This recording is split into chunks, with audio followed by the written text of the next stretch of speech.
కాంగ్రెస్ వాళ్ళు ఇదే కామారెడ్డి జిల్లాలో నిజామాబాద్ జిల్లాలో కాంగ్రెస్ అధ్యక్షుడు తిరుగుతున్నాడు. ఏదో జరిగిపోయింది తెలంగాణకు అన్యాయం అని చెప్పి గొంతు చించుకుంటున్నాడు. నేను ఇక్కడ ఉండే మిమ్మల్ని అందరిని అడుగుతా ఉన్నా, ఇంటికి పోయినాక గ్రామంలో చర్చ పెట్టమని కూడా అడుగుతా ఉన్నా. 55 ఏళ్ళు మీరు అధికారం ఇచ్చినారు కాంగ్రెస్ పార్టీకి. ఇవాళ ఏమడుగుతున్నాడు ఆ కాంగ్రెస్ పార్టీ అధ్యక్షుడు? ఒక్క ఛాన్స్ ఇవ్వండి, ఒక్క ఛాన్స్ ఇవ్వండి మాకంటున్నాడు. ఒక్క ఛాన్సా? 10 ఛాన్సులు ఇచ్చిండ్రు మీరు. 10 × 5 50 ఏళ్ళు మీరు అవకాశం ఇచ్చినారు వాళ్ళకు. 50 ఏళ్ళు అవకాశం ఇచ్చినప్పుడు కరెంటు చక్కగా ఇయ్య చాతగానోడు, నీళ్లు చక్కగా ఇయ్య చాతగానోడు, పిల్లలకు విద్యను అందించే చాతగానోడు, కుల వృత్తులను ప్రోత్సహించేయాలన్న తెలివిలేనోడు ఇవాళ మళ్ళొచ్చి ఒక ఛాన్స్ అంటే మనం పిచ్చోళ్ళమా వాళ్ళు పిచ్చోళ్ళ ఆలోచన చేయండి. ఎట్లున్నదంటే కాంగ్రెస్ వాళ్ళ కథ. వెనుకటికి మన పిట్లమ్మసంటి ఊళ్ళనే ఓ చిన్నపిల్లగాడు ఉండే. వాడికి చిన్నప్పటి నుంచే చదువు రాలేదు. వాడికి చిన్నప్పటి నుంచే లంగ దోస్తాన్లు దొంగ సోపతులన్నీ మోపైనాయి చిన్నప్పటి నుంచే. అట్లే పెరిగి పెరిగి పెరిగి రోజు మందు కొట్టుకుంటా, జర్దా బుక్కుకుంటా, గుట్కా తినుకుంటా చదువు రాక లంగ సోపతులతో ఆగమైపోయి అట్లే పెరిగి పెద్దోడు అయిండు. 16-17 ఏళ్ళకి వచ్చిండు. వచ్చినాక ఆయనతో ఒకరోజు బాగా తాగి, ఇంకా తాగాలనిపించింది, తాగినాక సరిపోలే. వాళ్ళ ఇంట్లో పోయి ఇంట్లో వాళ్ళ నాయన జేబులోకి వెళ్ళి పైసలు కొట్టేవేయండి. వాళ్ళ అమ్మ చూసింది, వచ్చి ఆయనతో గట్టిగా పట్టుకొని జవడమికెళ్ళి ఒకటి చంపింది. ఎంత పని చేస్తేవిరా నాయన, ఇంట్లోనే దొంగతనం చేస్తున్నావా నువ్వు అని చెప్పి ఒకటి చంపింది. వాడు తాగి ఉన్నాడు, హోస్టల్లో లేడు. పక్కకు రోకల్ బండ ఉంటే రోకల్ బండ తీసుకొని ఆయనతో వాళ్ళ అమ్మని కొట్టిండు.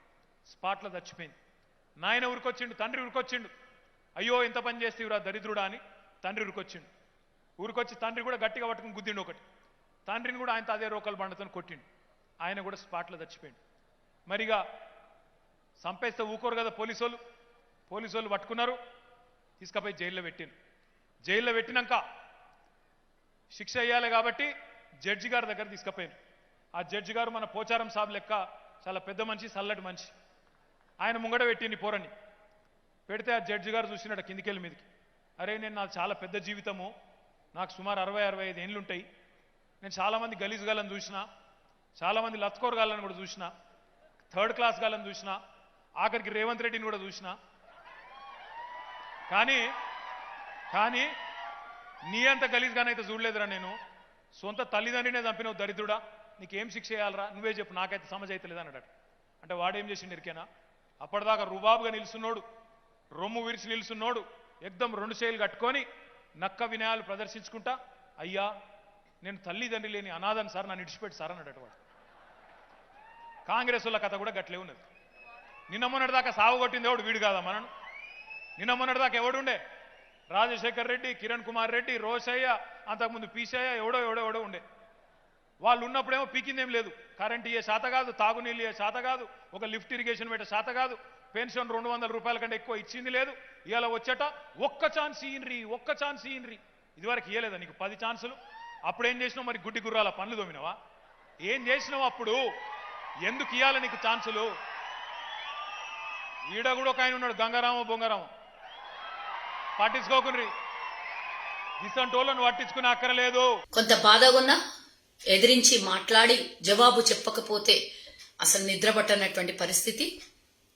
తెలంగాణలో జరుగుతున్నటువంటి అన్యాయాల మీద ప్రశ్నిస్తుంటే రోషం వస్తున్నటువంటి ప్రభుత్వ నాయకులు, ప్రభుత్వంలో అధికారంలో ఉన్నటువంటి మంత్రులు, ఎమ్మెల్యేలు, ముఖ్యమంత్రితో సహా వాళ్ళ భాష యాస ఈరోజు తెలంగాణ ప్రజల్ని ఇబ్బంది పెట్టిస్తూ, తెలంగాణ భాషని వ్యంగ్యంగా మాట్లాడిస్తూ, ఇదే తెలంగాణ భాష అని మన భాషను కూడా అవమానం చేస్తున్నటువంటి తండ్రి కొడుకులు ముఖ్యమంత్రి, అలాగే తన తనయుడైనటువంటి కేటీ రామారావు.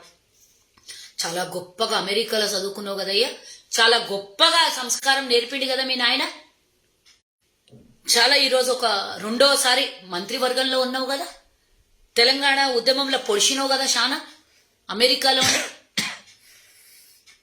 కాంగ్రెస్ అధికారంలో ఉన్నప్పుడు అమెరికాలో గిన్నెలు కడుగుతుంటేమో నాకు తెలియదు, కానీ తెలంగాణ వచ్చినప్పుడు తెలంగాణ ప్రదాత అయినటువంటి కాంగ్రెస్ పార్టీ సోనియా గాంధీ దాని మీద కూర్చొని రాజ్యం వెళ్తున్నటువంటి నువ్వు కాంగ్రెస్ పార్టీని తిడతావా?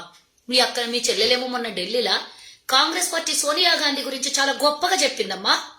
ఏమని చెప్పింది? సోనియా గాంధీ మహానాయకురాలు అని చెప్పింది. మరి అదే తెలంగాణలో సోనియా గాంధీ గారి ఆధ్వర్యంలో 3 ముఖ్యమంత్రులు నేను ఊదిడితివే. మరి నీ చెల్లి తప్ప నీ తప్ప, నీ పెంపకమే మీ నాన్న తప్ప, నీకు ఇట్లా మాట్లాడడానికి పెంచినటువంటి మీ నాన్నగారు తప్ప? ఎవరిది తప్పు ఇక్కడ? ఆనాడు మహిళల కోసం 33% రిజర్వేషన్ బిల్లు కోసం రాజ్యసభలో పాస్ చేసినటువంటి సోనియా గాంధీ గారి గురించి పొగిడింది కదా మీ చెల్లి.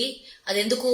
బీజేపీ అనుకోవాలి, ప్రచారం చెయ్యాలి, కాంగ్రెస్ టీఆర్ఎస్ రెండు ఒకటే అని ఆ విధంగా మీరు ప్రచారం చేసి దాన్ని హైలైట్ చేస్తే తెలంగాణలో కాంగ్రెస్ కు వచ్చే ఓటు బ్యాంక్ మైనస్ కావాలి. మీ వ్యతిరేక ఓటు మా కోటాల పడకుండా బీజేపీ కోటాల పడితే మళ్ళోసారి రాజ్యాధికారంలోకి రావాలి. మీ ఇద్దరు అన్నా చెల్లెలు, తండ్రి బావమరుదులు అందరు కలిసి ఆడుతున్న డ్రామాలో భాగమే రామారావుల కుటుంబం ఇది. నిన్న కేటీ రామారావు మాట్లాడినటువంటి మాటలకు నేను మరి నాకు నోట్లో నుంచి బూతులు వస్తున్నాయి, కానీ గౌరవిస్తున్నా. కాంగ్రెస్ పార్టీ మాకు కొంత సంస్కారం నేర్పించింది కాబట్టి నేను గౌరవించి మాట్లాడుతున్నా. గతంలో ఉన్న ముఖ్యమంత్రులను తిడుతూ నిన్న వేదిక మీద గతంలో ఉన్న కిరణ్ కుమార్ రెడ్డి, రాజశేఖర్ రెడ్డి, రోషయ్య, గీసయ్య గతంలో గోషి ఇప్పి ఉడికిపిచ్చి కొడతాము అన్నటువంటి ఇలే ఈరోజు మళ్ళీ రోషయ్య గురించి మాట్లాడుతున్నారు, రాజశేఖర్ రెడ్డి గురించి కూడా మాట్లాడుతున్నారు, కిరణ్ కుమార్ రెడ్డి గురించి మాట్లాడుతున్నారు. అరే, కిరణ్ కుమార్ రెడ్డి ఉన్నప్పుడు 1,35,000 ఉద్యోగాల భర్తీ చేసిండు. తెలంగాణ అంత పెద్ద యాజిటేషన్ నడుస్తుంటే ఎక్కడ కూడా ప్రభుత్వము విఘాతంలోకి పోకుండా ప్రభుత్వ కార్యకలాపాలన్నీ యథావిధిగా నడిచినాయి. అది రా కాంగ్రెస్ గురించి మీరు చెప్తున్నది, అది రా కాంగ్రెస్ కు ఉన్నటువంటి నైపుణ్యము, అది కాంగ్రెస్ కు ఉన్నటువంటి సత్తా. మీలాగా మాట్లాడితే ఈరోజు పరీక్షా పత్రాలు లీకేజ్ అయినాయి కదా, అది ఎందుకోసం? మళ్ళా ఉద్యోగాలు ఇస్తే నెల తిరిగితే జీతాలు కావాలి, హుషారైపోతారు. ఉద్యోగాలు కల్పిస్తే ఎవ్వరికి వాళ్ళని మొద్దుల్ని చేసి చదువుకున్నోడిని ఇంటికి పెట్టాలి. కాబట్టి ఈ రోజు ఉద్యోగాలలో మీకు కావాల్సిన వాళ్ళకు ఉద్యోగాలు ఇచ్చుకోవడానికి ఆడ లంచం తీసుకొని ప్రశ్న పత్రాలు లీక్ చేసి డబ్బున్నోడు పైసలు లంచం ఇచ్చినోడికి రేపు ఉద్యోగాలు వస్తాయి. మళ్ళీ వాడు డబ్బు ఇచ్చి ఉద్యోగాన్ని కొనుక్కుంటే మళ్ళా వాడు వచ్చి దోచుకుంటాడు అక్కడ. ఇదే కదా మీరు చేస్తున్న తెలంగాణలో. పేదోడు కష్టపడి ఎగ్జామ్ రాస్తే పాస్ కావద్దు, ఉద్యోగం రావద్దు. ఇదే కదా తెలంగాణ సంస్కృతి. ఇచ్చిన 30,000 ఉద్యోగాల నోటిఫికేషన్లలో ఈ రోజు ఆ 30,000 ఉద్యోగాలకు దోచుకోవడానికి ఎవరి దగ్గర అయితే పైస ఉందో, ఎవరికి ఈ స్కాములు చేస్తున్నారో, ఈ ప్రశ్న పత్రాల లీకేజ్ లోపల ఎవరి ఇంత పెద్ద హ్యాండ్ ఉన్నదో తెలియదు. కానీ ఈరోజు తెలంగాణలో నిరుద్యోగమే, అంతా నిరుద్యోగమే. తెలంగాణ గడ్డ మీద వచ్చి కూర్చొని రాజ్యం వెళ్తున్నటువంటి మీరు కేవలం నీళ్లు నిధులు నియామకాలని చెప్పెక్కిరు కదా. నీళ్లు కాళేశ్వరంలా కథమైపోయినాయి, నిధులు మీ కొంపకంటేనే, నియామకాలు మీ కొంపకే అంటినాయి. కానీ నిరుద్యోగస్తులు రోడ్ల మీద పడుతున్నారు, కోచింగ్ సెంటర్లకు అంకితం అవుతున్నారు. ఉన్న కొంచెమో కొద్దో గొప్ప తల్లిదండ్రి పే మీద ఉన్నటువంటి నగల కుదువకు పెట్టో సంపాదిస్తున్నారు, లేకపోతే ఎవరి దగ్గర అప్పులు తెచ్చి పిల్లలకి కోచింగ్ సెంటర్లకు అంకితం చేస్తున్నారు. ఆ కోచింగ్ సెంటర్లలో ట్రైనింగ్ తీసుకొని పోయి ఈ రోజు ఉద్యోగాల కోసం ఎగ్జామ్ రాద్దామంటే అక్కడ ప్రశ్న పత్రాలు అమ్ముకునుడు. ఇదే కదా తెలంగాణలో నడుస్తుంది. దేనికోసం అయ్యా తెలంగాణ తెచ్చుకుంది? దేనికోసం అయ్యా నువ్వు గత ముఖ్యమంత్రుల్ని తిడతావు? నువ్వు ముఖ్యమంత్రి రోషయ్య గారికి కానీ ఈ ముగ్గురు ముఖ్యమంత్రులు కానీ అరగత కానీ నాలుక మీద ఉచ్చరించే హక్కు నీకుందా కేటీ రామారావు అని అడుగుతున్నా నేను. నువ్వైతే కాకొక 2 సార్లు మంత్రి అయినవేమో, అది కూడా కాంగ్రెస్ పార్టీ పెట్టినటువంటి భిక్ష మీద నువ్వు మంత్రి అయినవు. ఈరోజు అదే కాంగ్రెస్ పార్టీని తిడతావా నువ్వు? ఎంత దమ్ముంటే నువ్వు తిట్టాలే. రాజశేఖర్ రెడ్డి గారు చేసినటువంటి పథకాలు జీవితకాలం ఎవరు కూడా మర్చిపోయినటువంటి పథకాలు.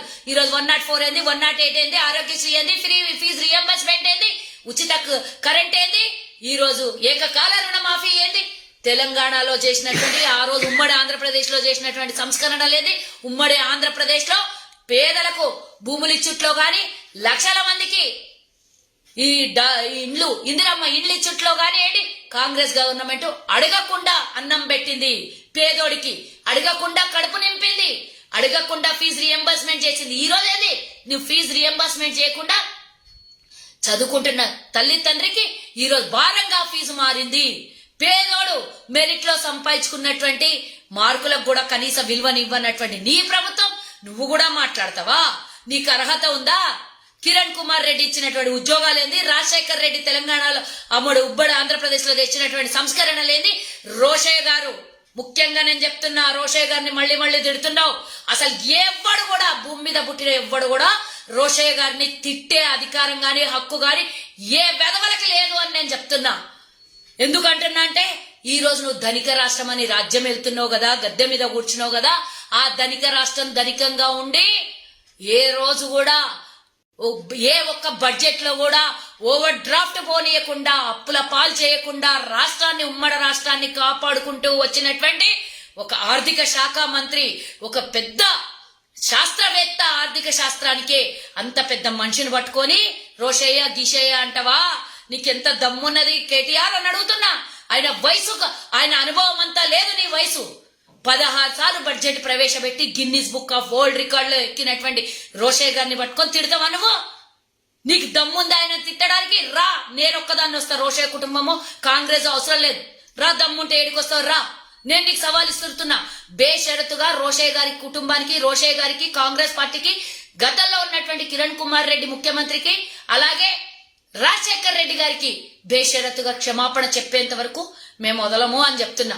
ఇలాంటి అవాక్కు చెవాక్కు మాటలు మాట్లాడితే గతంలో చేసినటువంటి పాలకులు మిగిల్చినటువంటి ఇంత పెద్ద రాష్ట్రంకి ధనిక రాష్ట్రంగా చేసినటువంటి దాని మీద కులుకుతూ లక్షల కోట్లు దోపిడీ చేస్తూ మీరా కాంగ్రెస్ గురించి మాట్లాడేది? మీరా మా స్కాములని మాట్లాడేది? మా గురించి స్కాములు చేస్తే నువ్వు మీ అయ్యే ఉంటుండ్రి. మీ అయ్యే చేసిండు పాస్పోర్ట్ బ్రోకర్ పని చేసిండు. మీ అయ్యే చేసిండు సహారా కుంభకోణం. కేంద్ర మంత్రి పదవి ఇస్తే దోచుకున్నాడు. ఎన్ని రకాలుగా మీరు దోచుకొని కాంగ్రెస్ మీద నెపాలేస్తారా? ఏం అభివృద్ధి చేసినావు? అభివృద్ధి అభివృద్ధి అని మాట్లాడతావు. రైతు బంధు పథకం అంటావు. బలిచినానికి 600 ఎకరాలు ఉండడానికి రైతు బంధు పథకం ఇస్తావు. ఐఏఎస్ ఆఫీసర్ అయినా దళిత బంధు ఇస్తా అంటావు. నీ పాలకులలోనే 30% లంచాలు తీసుకుంటున్నారు దళిత బంధు లోపల. ఈరోజు కరెంటు ఛార్జీలు పెంచుతీవి, ఈరోజు ఆర్టీసీ ఛార్జీలు పెంచుతీవి. నేల మీద నడవని కష్టమైతుంది, బస్సులు ఎక్కి ప్రయాణం చేయని కష్టమైతుంది. కేంద్రము మీరు ఇద్దరు కలిసి దారి దోపిడి దొంగల్లాగా మా దగ్గర దోచుకుంటే మేం భరిస్తున్నాం కాబట్టి భరించేవాడే ఈ రోజు తెలంగాణ ప్రజలని నీ నినాదం తీసుకొని వచ్చి మమ్మల్ని హింస పెడతావా? మమ్మల్ని ఈ విధంగా మీ ఇష్టానుసారంగా నోటికొచ్చినట్టు మాట్లాడతావా? తెలంగాణ ప్రదాత అయినటువంటి కాంగ్రెస్ సోనియా గాంధీకి సంబంధించినటువంటి రాష్ట్రంలో ముఖ్యమంత్రులు గాని గత పాలకుల గురించి నువ్వు మాట్లాడే అర్హత నీకు లేదు. ఆనాడు సోనియా గాంధీ కాళ్ళు పట్టుకున్నప్పుడు ఎక్కడ పోయింది ఇదంతా? గుర్తు లేదా? సోనియా గాంధీ గారికి పోయి సకుటుంబ సమేతంగా పోయి ఇంటి దగ్గరికి పోయి సాష్టాంగ దండ ప్రణామాలు పెట్టుకొని అమ్మా నీ దయమ్మా అని మొక్కిన రోజు మర్చిపోయినావా కాంగ్రెస్ సోనియా గాంధీని? ఈ రోజు నీకు అధికారం రాగానే అహంకారం పెరిగి నోటికి ఎంత వస్తే అంత గత పాలకుల గురించి, గత ముఖ్యమంత్రుల గురించి మాట్లాడతావా? రోషయ్య గురించి మాట్లాడే నీకు ఇంత ఇంత ఇంత ఇంత ఇంత ఒక 0.1%, 0.1% కూడా నీకు హక్కున్నదా? ఎవరన్నా ఆయన గురించి ఎప్పుడన్నా ఎవరైనా అసభ్యంగా గాని తప్పుడు గాని పదజాలాలు వాడిండ్రా? సంస్కారానికి సంస్కారం ఇచ్చే మహానేత ఆయన. నువ్వు బేషరతుగా క్షమాపణ చెప్పకపోతే డెఫినెట్ గా నాలాంటి వాళ్ళందరూ, కాంగ్రెస్ అభిమానులందరూ, రోషయ్య గారి అభిమానులు, రాజశేఖర్ రెడ్డి గారి అభిమానులు, కాంగ్రెస్ అభిమానులు అందరూ కూడా క్షమాపణ చెప్పేంత వరకు నీకు వదలరు అని హెచ్చరిస్తున్నా. హాయ్ ఫ్రెండ్స్, మా టుడే టుమారో యూట్యూబ్ ఛానల్ చూస్తున్నందుకు చాలా థ్యాంక్స్. మరిన్ని లేటెస్ట్ వీడియోస్ కోసం వెంటనే సబ్స్క్రైబ్ చేయండి. అలాగే ఈ బెల్ ని కూడా రింగ్ చేసేయండి. మా నోటిఫికేషన్స్ అన్ని మీ మొబైల్లో వస్తాయి. అలాగే మా వీడియోస్ మీకు నచ్చితే లైక్ చేయండి, షేర్ చేయండి, నచ్చకపోతే కామెంట్ చేయండి.